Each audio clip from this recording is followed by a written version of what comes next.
Madame, Monsieur, bonsoir et bienvenue dans ce PRJT. Ce soir, au programme, week-end intégration et sport. Pour commencer, direction Sainte-Tulle, là où 97 jeunes et 14 encadrants se sont réunis. Des rires, de l'échange, du partage et du travail ont rythmé ce week-end. Un reportage signé La Fabrique Communication.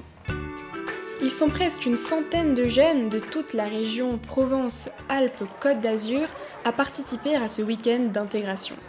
Ils sont arrivés le vendredi 29 novembre dans la soirée, les valises déjà posées, les jeunes se retrouvent, discutent et partagent. Ils sont impatients de poursuivre leur projet au sein de leur fabrique. Samedi matin, 9h, la journée commence pour ces jeunes ambassadeurs. Envoyés dans leurs équipes de projets définies, ils travaillent à la mise en œuvre de leurs missions respectives.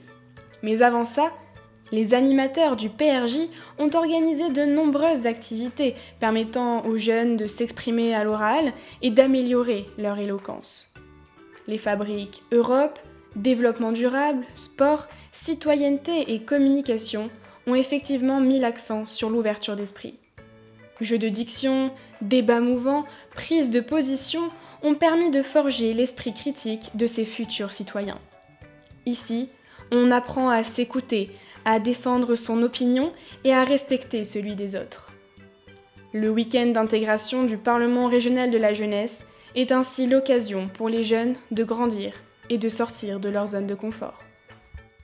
Dans la suite de l'actualité, les jeunes du PRJ ont pu rencontrer des athlètes de haut niveau de la région sud. Entre parcours, réussite et échec, ces champions leur ont partagé leur histoire. Je m'appelle Amélie Rioux, j'ai 31 ans, je suis sportive de haut niveau en voile. Je suis passionnée par la voile, mais je suis aussi passionnée par le sport de manière générale. J'ai commencé la voile très jeune, j'avais 6 ans. Je me suis vraiment retrouvée dans ce sport-là, notamment par la liberté que ça me procure et aussi je suis quelqu'un qui bouge beaucoup, donc ça me permettait aussi de me canaliser. Promouvoir les valeurs dans le sport en général et notamment dans le sport féminin. Ça fait un peu partie de nos engagements en tant que sportif de haut niveau. Ça me tient à cœur de montrer que les métiers passion, ça existe. Quand on a de la volonté, on finit toujours par y arriver. Et si vous voulez quelque chose, vraiment y aller à 210% et croire en vous, d'avoir confiance dans la personne que vous êtes, y aller coûte que coûte pour ne pas avoir de regrets. Je m'appelle Fabien Lamiro, j'ai 44 ans et je pratique le para-tennis de table depuis plus de 20 ans maintenant en ayant fait par exemple 4 Olympiades. Le ping c'est venu par mon parcours de vie, c'est un sport que je pratiquais gamin sur les bancs de l'école, là, notamment au collège. Et en fait j'ai eu un accident de voiture à l'âge de 17 ans qui m'a conduit du coup sur le fauteuil roulant et c'est bien après que la vocation du haut niveau elle est venue par la suite. J'interviens quand même assez souvent pour surtout tenter de démocratiser un petit peu le côté handicap, la sphère handi, toutes les idées qu'on pourrait avoir dessus et de le rendre plus accessible, en tout cas à tout un chacun et à commencer par les jeunes pour ce qu'on appelle vraiment changer de regard. Donc voilà, c'est vraiment ma mission, entre guillemets, numéro 1 quand j'interviens auprès du jeune public. Quoi de mieux que d'aller voir les adultes de demain pour évoquer tous ces sujets-là pour qu'après on leur transmet la responsabilité de changer les choses. Et moi ça me plaît bien de venir vous rencontrer. Le message que j'ai envie de vous donner, c'est faites-vous confiance, écoutez-vous et foncez. Ça ne veut pas dire que vous ne vous tromperez pas, vous vous tromperez même probablement, mais c'est pas grave. Il faut faire ses erreurs, il faut faire ses expériences, il faut tomber, il faut se relever, mais surtout n'ayez pas le regret de ne pas avoir été en tout cas au bout de vos idées et au bout de vos actions et mettez-vous pas de barrières inutiles.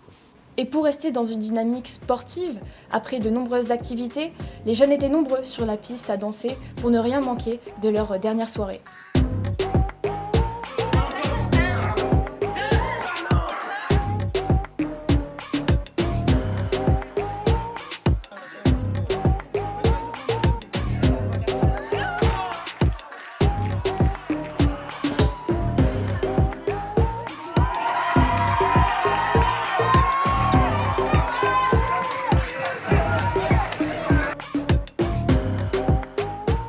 Merci à tous de nous avoir suivis. Tout de suite, votre programme météo. Très bonne soirée à toutes et à tous et on se retrouve très bientôt pour une nouvelle édition du PRJT.